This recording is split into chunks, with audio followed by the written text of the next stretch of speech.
대한민국의 조용기 목사님을 소개합니다. 8가지 최상의 복이라는 제1편을 여러분과 함께 나누며 복을 받겠습니다. 복이 있는 사람과 복이 없는 사람이 분명히 있습니다.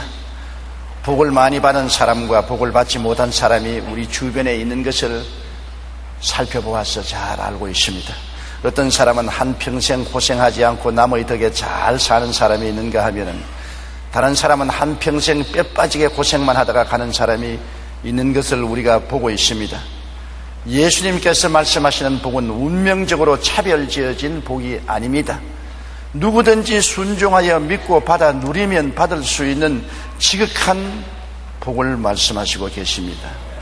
주님께서는 첫째로 마음이 가난한 자는 복이 있다고 말했었습니다. 그 복은 천국을 소유하는 복인 것입니다. 천국은 죽어서 올라가는 것만 천국이 아니라 이 땅에 살아있을 동안에 마음속에 천국을 누리게 된다는 것입니다. 믿음, 소망, 사랑의 평강, 희락의 놀라운 은총이 마음속에 강물처럼 넘실거릴 수 있다는 것입니다. 심령이 가난하는 것은 심령을 비운다는 것입니다. 꽉 들어차 있는 사람은 가난하지 않지 않아요. 심령을 비워버린 사람이 가난한 사람인 것입니다. 아담은 심령을 비우지 못하고 마귀의 탐욕과 욕심으로 채웠습니다. 아담의 마음에는 마귀의 꾀임을 받아서 욕심과 탐심이 꽉 들어차 있으므로 욕심과 탐심을 통해서 보고 듣고 냄새 맡고 맛보고 말하는 탐심과 욕심의 노예가 된 것입니다. 그는 그 결과 에덴의 낙원 속에 있으면서도 원망과 불평이 꽉 들어차고 선악과를 따먹고 하나님을 배반하고 천국을 잃어버리고 지옥의 노예가 되고 말한 것입니다. 그가 죽어서 지옥 가기 전에 이미 에덴 동산에서 쫓겨나고 그 마음속에 하늘나라가 떠난 그 심정에는 미움, 원한, 분노, 낙심, 좌절, 절망 등이 꽉 들어찬 생지옥이 이루어지고 마른 것입니다. 예수님은 욕심과 탐심을 비운 마음을 가졌습니다. 마귀가 아무리 탐욕을 발동시켜 유혹하려고 해도 예수님은 요지부동이었었습니다. 왜냐하면 예수님은 마음속에 욕심과 탐심이 없기 때문에 아무리 마귀가 노크를 해도 문이 열리지 않습니다. 산이 없는데 고함을 쳐봤자 산울림이 되돌아오지 않습니다. 예수님의 마음속에 욕심과 탐심을 비워버리기 때문에 욕심과 탐심으로 마귀가 아무리 고함을 쳐도 메아리 쳐오지 않습니다. 예수님은 육신의 탐욕을 완전히 비워버린 것입니다. 40주 40야 금식하고 배가 얼마나 고팠습니까? 그때 마귀가 와서 내가 하나님의 아들이거든, 아들의 권능과 지위를 사용해서 돌을 떡으로 만들어 먹으라는 것입니다. 그 말은 무슨 말이냐면 하나님의 능력으로 수단과 방법을 가리지 말고 구복부터 먼저 채우라는 것입니다. 탐욕의 속삭거리는 음성인 것입니다. 그때 예수님께서 대답하여 이르시되 기록되었을 때 사람이 떡으로만 살 것이 아니요 하나님의 입으로부터 나오는 모든 말씀으로 살 것이라 하였느니라. 단호하게 주님께서 마귀의 탐욕을 거부한 것은 주님 속에 탐욕이 없었기 때문인 것입니다. 떡으로만 살지 않는다, 하나님의 말씀으로 살 것이라고 말했었습니다. 그러므로 마귀하고 통하지 않았었습니다. 마귀의 말에 메아리 쳐오는 음성이 없었습니다. 마귀는 예수님을 안목의 탐욕으로 유혹하려고 했습니다만 예수님은 지위나 명예를 탐하지 않았었습니다. 마귀는 말하기를 너희 하나님의 아들의 권세와 위엄을 사용해서 명예를 얻어라, 높은 뼈충탑에 데리고 가서 뛰어내리라. 수많은 사람들이 바라보고 발에 돌이 부딪히지 않게 날씬하게 내려앉는 것을 보면 박수를 치고 너희의 명예와 영광을 돌릴 것이라고 꾀었습니다.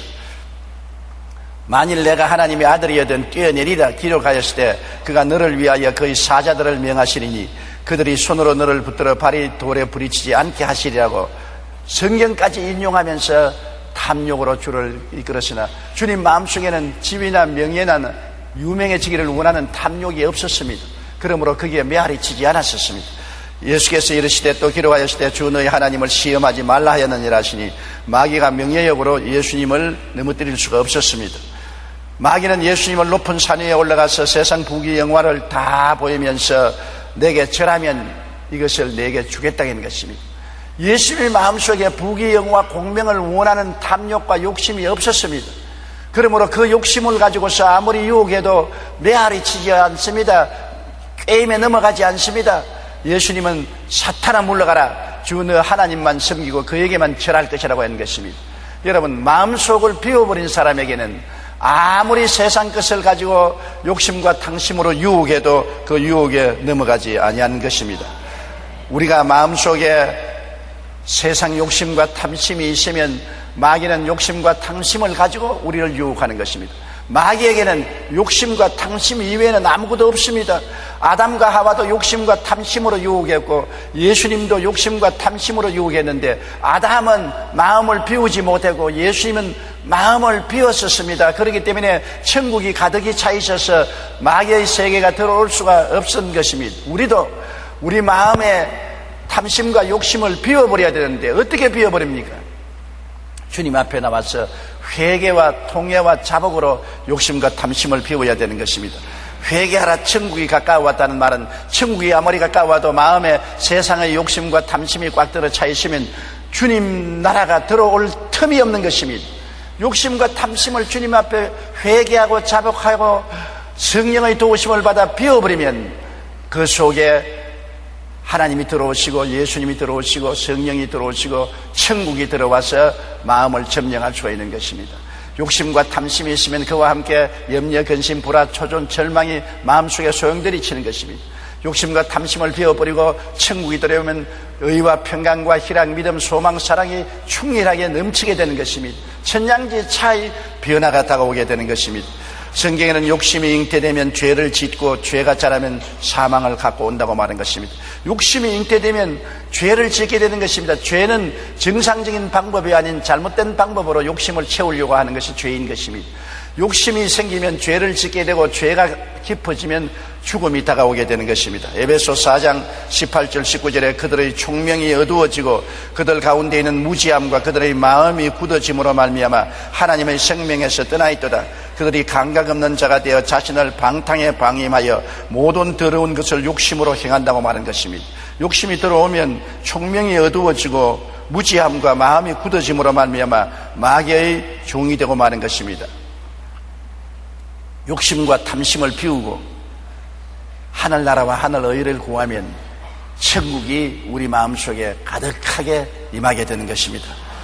야고보 1장 14절에 보면 오직 각 사람이 시험을 받는 것은 자기 욕심에 끌려 미혹됩니다. 욕심과 탐심이 있을 때 그게 끌려서 시험에 빠지고 미혹되지만은 욕심과 탐심을 회개와 자복으로서 비워버리고 하늘나라의 의와 영광을 구하면은 마음속에 성령으로 천국이 임하여 그렇게 마음속에 행복해질 수가 없는 것입니다. 여러분, 마음에 염려, 근심, 불안, 초조, 절망, 미움, 원한, 좌절이 꽉 들어 찼으면 생지옥인 것입니다. 마음의 고통과 괴로움이 지옥같이 끌어오른 것입니다. 그러나 이것을 다 토해버리고 이것을 다 비워버리고 마음속에 의와 평강과 희락과 믿음, 소망, 사랑이 넘쳐나면 마음이 천국이 되는 것입니다. 천국이 여기 있다 저기 있다 못하리니 천국은 너희 안에 있느니라고. 죽어서 천당 가는 것이 아니라 살아있는 우리 마음속에 욕심과 탐심을 비워버리고 그리스도와 아버지 하나님을 모시면 천국이 들어와서 이 땅에서 마음의 천국을 누리게 되는 것입니다. 마음의 기쁨과 평안과 소망과 의와 영광이 넘치게 되면은 얼마나 행복하게 되는지 모르는 것입니다. 행복은 우리 마음의 상태에 있지 환경에 있지 않습니다. 부귀영화 공명을 환경에 다 갖다 놓아도 마음이 지옥이 되어 있으면 결코 행복하지 않습니다. 아무리 어려운 처지에서도 마음이 천국이 있으면 행복하게 되는 것입니다.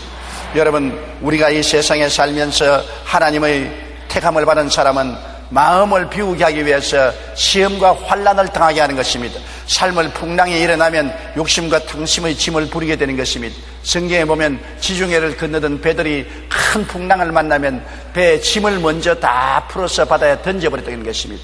풍랑을 만나면 짐을 불어야 배가 파손되지 않습니다.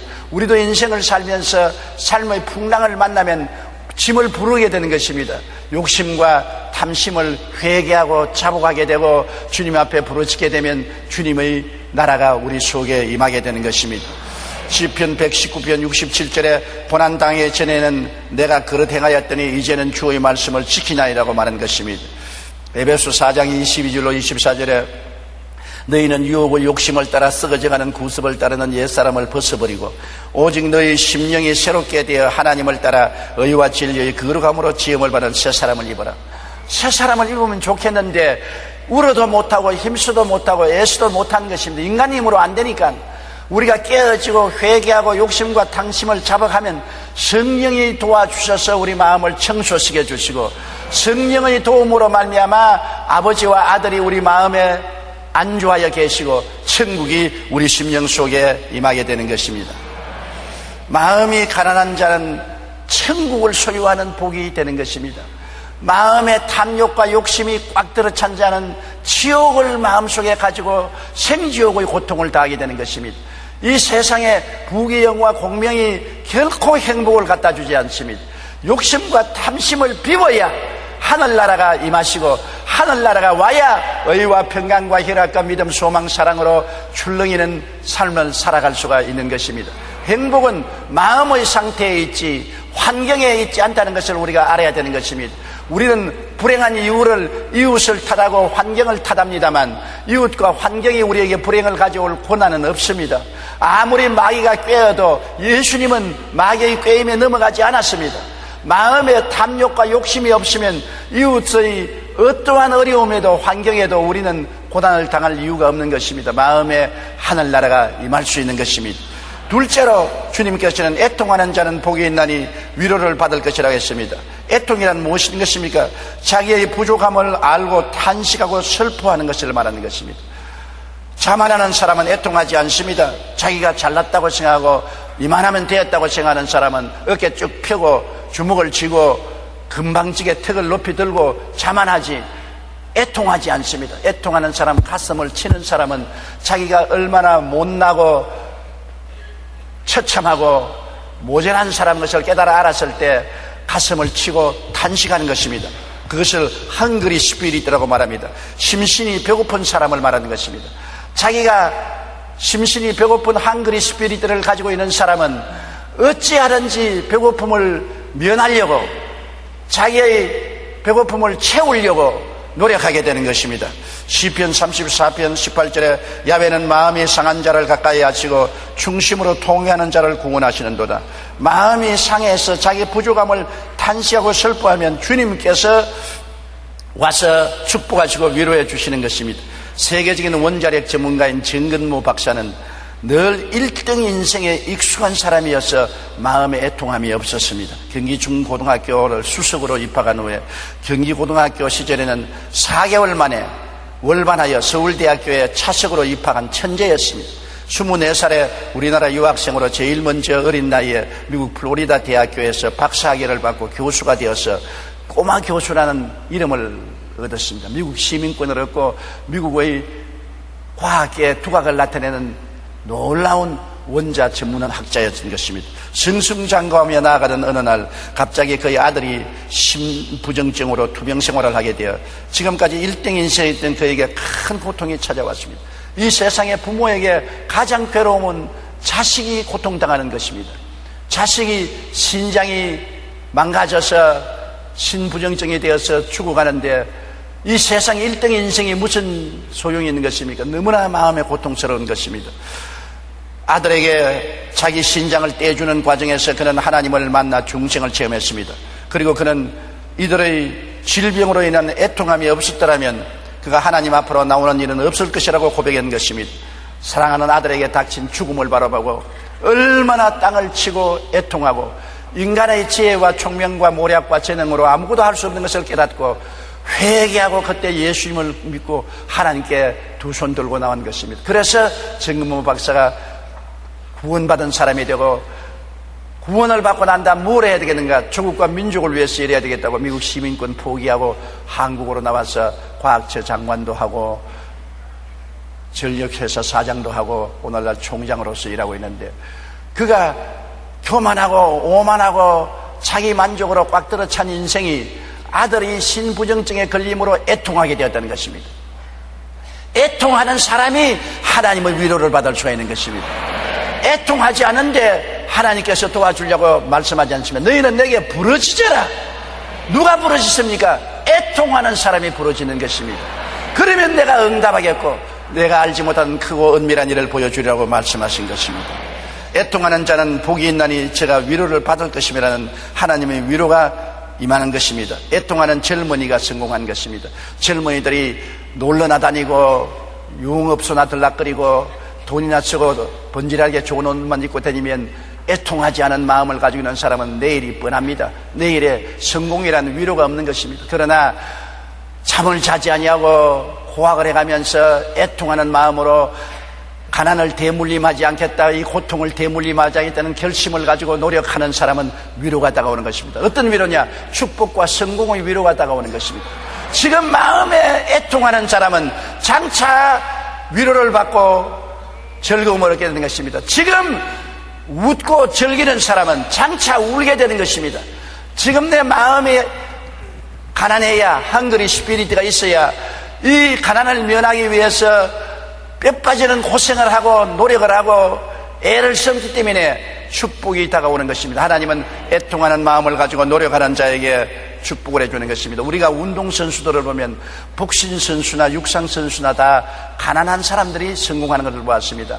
라면만 먹고 뛰고 라면만 먹고 복싱 연습을 하는 사람은 눈에 핏줄을 세우고 노력하는 것입니다. 왜냐하면 애통하기 때문에 자기의 생활이 너무나 가난하고 교육도 받지 못하고 사회적으로 뒤처진 처지를 면하기 위해서 결심하고 육상을 뛰고 복싱 연습을 하고 운동 경기에 노력을 다해서 한국에서 두각을 나타내고 세계적인 인물이 되는 것을 우리는 종종 보았습니다. 세계적인 육상선수, 세계적인 복싱선수, 이러한 사람들이 다 헝그리 스피릿을 가진 사람, 배고픈 사람, 애통하는 사람들이 일어나서 유명한 인사가 되고 마음에 큰 위로를 받게 되는 것입니다.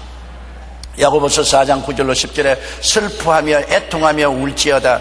너희 웃음을 애통으로 너희 즐거움을 근심으로 바꿀지어다. 주 앞에서 낮추라. 그리하면 주께서 너를 높이시리라고 말씀한 것입니다. 여러분, 애통하는 성도가 성령 충만하고 응답의 복을 받습니다. 자기 신앙에 만족하고 기도도 하지 않고 말씀도 읽지 않고 그드렁거리는 성도치고 성령 충만한 사람 봤어요? 내가 은혜가 모자라고 내가 인격적으로 부족하고 내가 하나님께 가까이 가지 못하니 너무나 답답한 일이다. 좀 더 하나님을 알고 좀 더 주님의 은혜를 받고 좀 더 성령 충만하고 좀 더 능력 있는 삶을 살겠다는 애통한 마음으로 새벽기도 나오고 철야기도 하고 혹은 금식기도 하고 산상기도도 하고 부르짖고 외치고 하나님을 찾으면은 하나님이 그 마음속에 은혜로 채워주셔서 위로해 주시는 것입니다. 애통하는 성도, 애통하는 교회가 축복을 받습니다. 우리 한국에 지금 100주년 대회를 위해서 온 한국 교회가 모여서 기도하고 애통하고 있는 것입니다. 평양 장대현 교회에서 임했던 성령 역사가 100년 후에 우리 한국 땅에 임하여 달라고 온 한국 교회가 모일 때마다 기도하고 통곡하고 부르짖고 애통하고 있는 것입니다. 이것이 우리 한국 교회의 성령 운동의 위로가 임할 징조인 것입니다. 애통하는 자는 복이 있나니 저희가 위로를 받게 되어 있는 것입니다. 자만하고 만족해서 부르짖지도 않냐고 기도하지 않냐고 그드렁거리면 하나님이 결코 부흥이라는 위로를 허락하여 주지 아니하는 것입니다. 여러분, 사무엘상 1장 11절에 보면 만군의 야훼여 만일 주의 여종의 고통을 돌아보시고 나를 기억하사 주의 여종을 잊지 아니하시고 주의 여종에게 아들을 주시면 내가 그의 평생에 그를 야훼께 드리겠다고 한나가 말했습니다. 한나는 분인나가 심히 격분케 함으로 마음이 괴로워서 야훼 앞에 애통하며 통곡한 것입니다. 한나가 분인나가 괴롭게 하지 않았으면 애통하지 않았을 것입니다. 한나는 엘가나의 첫째 아내고 분인나는 둘째 아내입니다. 둘째 아내는 아들을 쑥쑥 내가지고서 잘 사는데 첫째 아내인 한나는 자식이 없었습니다. 그런데 분인나가 애통하지 않도록 아이고 형님 자식이 없으면 어떨까요? 뭐 내 자식이 형님 자식 아닙니까? 내 자식을 형님 자식으로 하세요. 그리고 위로해 주었으면 분인나가 그만 마음에 편안히 가지고 기도 안 했을 것입니다. 그러나 분인나가 자식도 못 낳는 처지에 무슨 첫째 마누라냐. 마누라 내놓아라. 내가 첫째가 되고 싶다. 네가 무슨 첫째 마누라냐. 자식 낳아봐라. 낳아봐라. 너무나 마음에 고통스럽고 괴롭기 때문에 성전에 올라가서 한나가 애통했습니다. 그 결과 하나님께서 애통함을 들으시고 위로해서 아들을 주었는데 사무엘을 주신 것입니다. 애통하는 자는 복이 있나니 저희가 위로함을 받게 되는 것입니다. 우리가 삶을 살아갈 때 여러 가지 애통할 수 있는 일들이 생기는 것입니다. 혹은 남편 때문에, 아내 때문에, 자식 때문에, 사업 때문에, 생활 때문에 고통이 다가와서 애통할 때 괴롭지만은 그 애통을 통해서 하나님의 은총과 위로를 받게 되는 것입니다. 우리가 돌이켜볼 때 우리가 가장 은혜를 받고 축복을 받은 때가 언제냐? 애통할 때였던 것입니다. 고난을 통해서 가슴을 치고 통곡하고 애통할 때 하나님이 찾아오셔서 응답해 주시고 체험해 주시고 위로해 주시고 신앙이 한 단계 발전한 것을 우리가 체험할 수가 있는 것입니다. 애통하는 자는 복이 있나니 위로함이 임하는 것입니다. 애통하기를 거치면 위로도 거칩니다. 애통하기를 거치면 큰 낭패가 납니다. 우리가 88 올림픽이 있기 전에는 6.25 이후 얼마나 한국 사람들이 애통했습니까? 우리도 잘 살아보자고 도시나 농촌 할 것 없이 얼마나 허리춤을 메고 고통을 당하면서 일하고 또 이랬었습니다.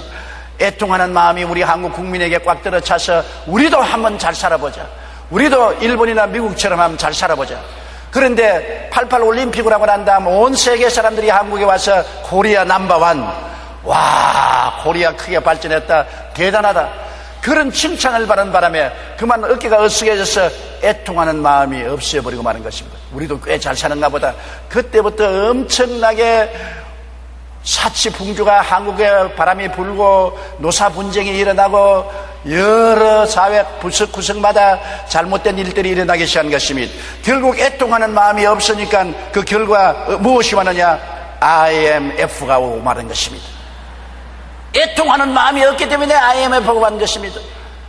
IMF를 당해서 우리가 모두 다 또다시 정신을 차리고 가슴을 치고 애통하고 허리춤을 주르고 고통을 하니까 IMF를 능가해서 오늘날 이 시점까지 이르게 된 것입니다. 우리가 애통함을 잃어버리면 그때로부터 시작해서 내리막길을 걸어갑니다. 그러나 애통할 때는 하나님이 찾아오셔서 위로하고 은총을 베풀어 주시는 것입니다. 잠언서 16장 18절에 교만은 패망의 선봉이요 거만한 마음은 넘어짐의 앞잡이라 했습니다. 애통하지 않은 교만한 마음과 거만한 마음은 반드시 패망과 넘어짐을 가져오게 되는 것입니다. 요엘서 2장 12절로 13절에 야훼의 말씀에 너희는 이제라도 금식하고 울며 애통하고 마음을 다하여 내게로 돌아오라 하셨나니 너희는 옷을 찢지 말고 마음을 찢고 너희 하나님 야훼께로 돌아오라. 그러면 하나님이 위로해 주시고 북구시게 주시고 복을 주시겠다고 말씀한 것입니다. 애통하는 마음은 하나님의 큰 축복인 것입니다. 영육 간에 애통하는 개인이나 민족은 미래의 위로가 다가오는 것입니다. 여러분 누구든지 하나님 앞에 가슴치고 통회하고 자복하며 애통하는 사람을 보고달랑 미래의 위로가 있을 것을 예언할 수가 있는 것입니다. 영적으로도 애통해야 되고 육적으로도 애통해야 신령한 은혜도 물질적인 은혜도 축복도 다가올 수 있는 것입니다. 하나님은 은혜로우시며 자비로우시며 노하기를 더디하시며 인애가 크시사 뜻을 돌이켜 재앙을 내리지 아니하신다고 성경은 말씀하고 있는 것입니다. 애통하는 자에게는 이와 같은 복이 있는 것입니다. 셋째로 성경에는 온유한 자가 복이 있나니 땅을 기업으로 얻는다고 말한 것입니다. 인간의 상식으로 생각하면 사납고 힘세고 무자비한 자가 폭력으로 땅을 차지할 것 같이 생각되는 것입니다. 사람이 착하고 마음이 부드럽고 따뜻하고 양보하는 사람이 땅을 잃어버릴 것입니다. 여러분 아브라함과 롯을 보십시오. 롯은 아브라함의 조카입니다. 아브라함은 자기의 친아버지와 다름이 없습니다. 가나안 땅에 와서 아브라함의 목자들과 롯의 목자가 풀이나 우물 때문에 다투고 싸울 때 이것이 아브라함과 조카 롯 가운의 마음을 상하게 하는 것입니다. 그러면 조카가 온유한 마음을 가졌으면 아이고 삼촌 내가 잘못했습니다. 삼촌께서 좋은 땅을 좋은 우물이 있는 곳을 차지하십시오. 나는 삼촌을 보내시고 난 다음 내가 그 다음 땅을 차지하겠습니다. 이래야 될 거 아닙니까? 그런데 조카 롯은 아주 오만하고 방자하게 아브라함에게 대들었습니다. 그래서 아브라함이 조카야, 내가 동이라면 난 서로하고 네가 남이라면 내가 북으로 할 테니 내가 먼저 선택하라. 물론이지요. 젊은 내가 먼저 선택해야죠.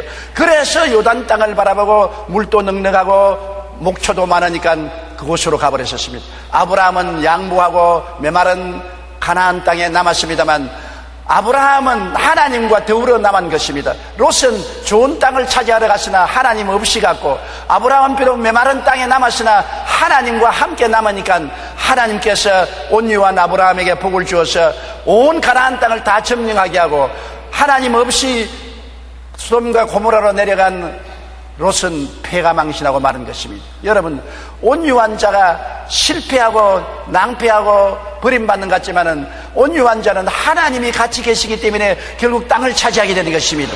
싸나운 자는 현재의 이익을 손에 얻는 것 같지만은 하나님과 같이 하지 않습니다. 양보하고 빼앗긴 온유한 자가 잃어버린 것 같지만은 여러분, 그는 하나님이 같이 하시기 때문에 종국에는 하나님이 축복으로 돌이켜 주시는 것입니다. 하나님이 문을 열면 닫을 자가 없고 높이면 낮출 자가 없는 것입니다. 하나님을 소유하는 자가 이기는 자인 것입니다. 아무리 인간의 수단과 방법과 노력과 폭력으로 유익한 것을 다 취한다고 할지라도 그것은 얼마 가지 않습니다. 그러나 하나님을 취한 사람은 하나님이 없는 것을 있게 하시고 죽은 자를 살리시고 악을 선으로 변하는 기적의 하나님이기 때문에 결국에는 축복을 받게 되는 것입니다. 시편 37편 1절로 2절에 악을 행하는 자들 때문에 불평하지 말며 불의를 행하는 자들을 시기하지 말지어다. 그들은 풀과 같이 속히 배임을 당할 것이며 푸른 채소같이 수생할 것이라고 말한 것입니다. 동물의 세계에 우리가 비유를 보면 사나운 짐승들이 잘 살 것 같으나 실상 보면 사나운 짐승들은 수도 적고 험한 곳에 삽니다. 사자나 범이나 이리들을 보십시오. 들판에 돌아다니지 않습니다. 고산 절벽을 타고 다니면서 고통스러운 생활을 하고 숫자도 많지 않습니다. 사자가 숫자가 많습니까? 범이나 이리가 숫자가 많습니까? 그렇지 않습니다. 싸나운 자가 좋은 곳을 차지할 것 같지만은 들판은 차지하지 못하고 높은 바위 틈 사이에 돌아다니며 숫자도 많지 않습니다. 그러나 온유한 동물은 수도 많고 평탄한 곳에 삽니다. 가장 온유한 동물이 양입니다. 양은 물고 찢을 이빨도 없고 바달 뿔도 없고 잘 뛰어갈 다리도 없습니다. 아유 온유한 짐승이 양입니다. 그런데도 불구하고 이 세상의 동물 중에 제일 많은 수가 양입니다. 뉴질랜드에 가면 인구보다도 양의 수가 더 많은 것입니다. 그러므로 온유한 짐승이 죽임을 당할 것 같으나 평탄한 들판에 푸른 풀밭에 들어누워서 살고 수도 많은 것입니다. 시편 23편 1절로 2절에 야훼는 나의 목자시니 내게 부족함이 없으리로다. 그가 나를 푸른 풀밭에 누이시며 쉴만한 물가로 인도하시는도다. 온유한 동물은 목자가 같이 계신 것입니다. 싸나운 짐승은 목자가 없습니다. 목자를 따를 이유도 없고 목자가 싸나운 짐승을 끌고 다니지도 않습니다. 온유한 짐승은 목자가 끌고 다니기 때문에 푸른 초장 쉴만한 물가로 이끌어주는 것입니다. 우리가 마음이 부드럽고 따뜻하고 겸손한 사람은 하나님을 의지하고 하나님을 목자로 삼기 때문에 하나님이 푸른 초장으로 쉴만한 물가로 인도해 주시고 하나님이 보호해 주심으로 머리가 되고 꼬리가 되지 않고 위에 있고 아래 내려가지 않고 구워줄 자들 꾸지 않는 사람이 되는 것입니다. 역사의 교훈을 통해서 볼지라도 싸나운 나라와 국가는 언제나 망했습니다. 역사에 통해서 보면 아수리아나 바벨론이나 파사나 헬라나 로마는 그 당시에 거대하고 싸나운 나라였지만은 오늘 역사상 다 사라지고 흔적도 없는 나라가 되었습니다. 그러나 아수리아의 포로로 잡혀가고 바벨로니아 포로로 잡혀가고 파사와 헬라와 로마의 포로가 되었던 약소국 이스라엘은 지금도 독립국가가 되어서 세계 속에 우뚝 솟아 있는 것입니다.